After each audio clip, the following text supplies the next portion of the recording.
Today I will talk about one of the marketing mix that is place or distribution. This is one of my series of lecture on marketing management.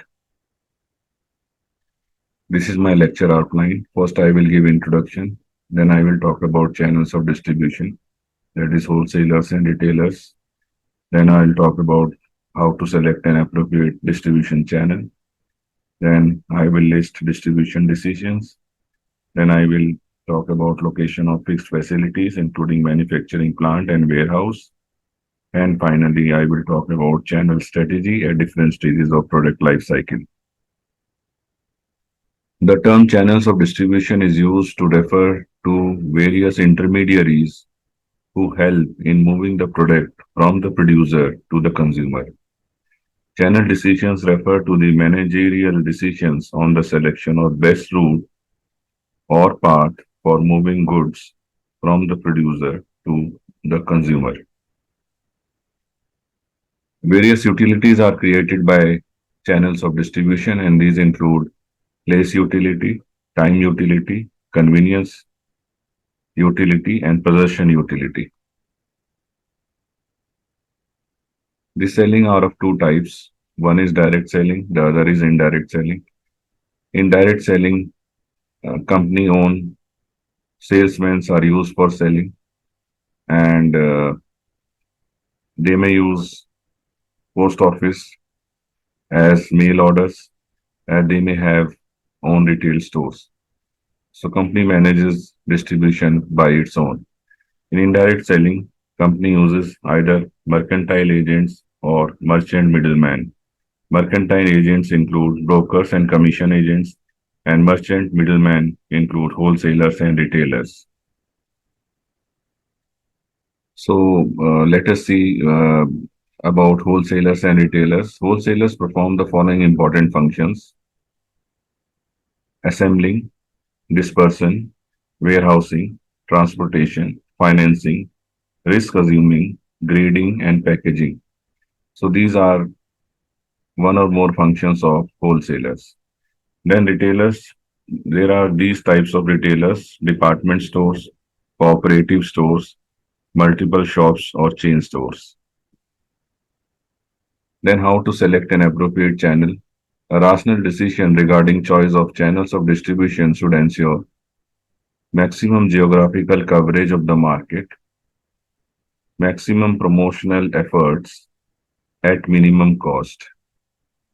Factors governing the selection of channels include type of product, nature and extent of the market, existing channels for comparable products, buying habits of consumers, and cost involved in distribution.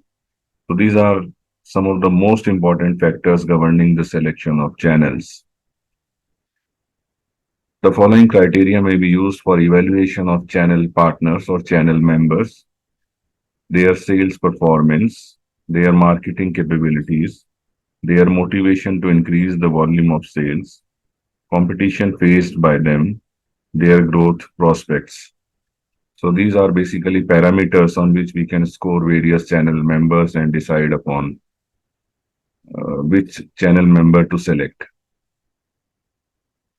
Then these are various distribution decisions. These include location of manufacturing facilities, that is location of warehouses and manufacturing facilities, which I'll talk about in my next slide. Mode and method of transportation, inventory decisions, and using external distribution agency. So on inventory decisions, I have separate lecture on inventory management, and my series of supply chain management lectures will also be useful for interested audience. So location of manufacturing plant, the firm would like to locate a plant so that some of the cost of investment, fixed and variable cost of manufacture, cost of delivery to customers is minimized within constraints imposed by production requirements. So it may be solved using a linear programming because it is a domain of operational research. Then location of warehousing.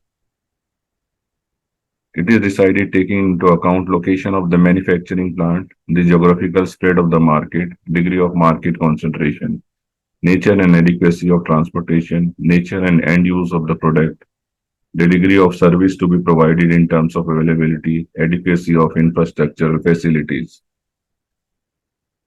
Then channel strategy at different stages of product life cycle.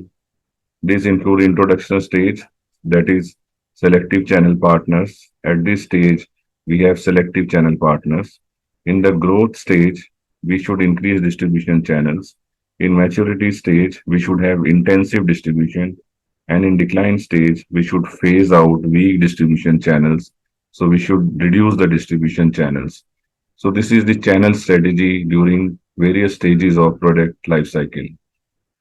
So this is all for today. Thank you very much.